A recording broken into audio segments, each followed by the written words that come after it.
3 months into my pregnancy, my husband suddenly asked for a divorce. I rushed to find him, only to overhear him chatting with a friend, claiming he had been reborn, that he'd come back in this life specifically to make things right with his childhood sweetheart, Delia Pruitt. His friend was stunned. "Are you out of your mind? Your wife is 3 months pregnant? Aren't you afraid she'll get so angry she'll terminate the pregnancy?" James Stevens laughed it off, utterly unconcerned. "Why would I worry? Linda Hayward went through 10 rounds of IVF to finally get pregnant. There's no way she'd just throw that away. Besides," he continued, "if she divorces me, she can go back to her parents. But Delia has no family. After divorcing that deadbeat, she's been raising her kid all alone. Do you know how hard that is? I've got it all figured out. Once Delia's child turns 10, I'll go back to Linda. It's only 5 years, no big deal." I stood frozen outside the door, numb to my core. My fingers moved on their own, dialing a number. "Hello. I'd like to schedule an abortion as soon as possible." Later, James deliberately arranged for us to finalize our divorce on the same day he and Delia would register their marriage. But this time, things were different. That day, the man who had always been so aloof, so coldly composed, looked like he'd lost his mind.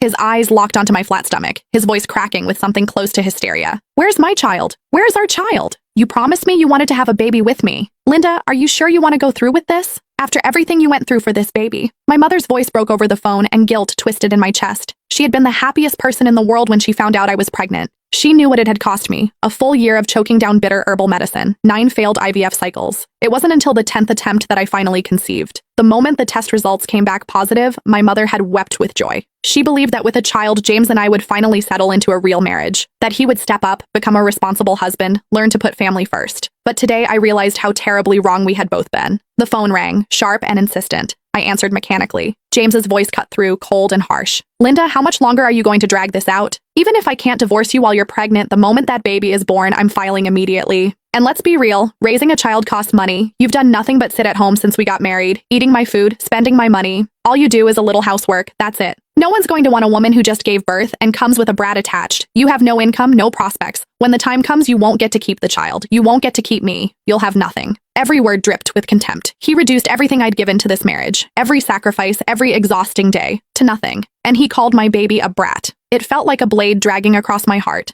slicing it open all over again. "James." My voice came out quiet, steady. He went silent on the other end. "I agree to the divorce." A pause. Then his tone shifted, bright with barely contained excitement. "Really? Great. Let's do it in 5 days." His voice softened, turning almost coaxing.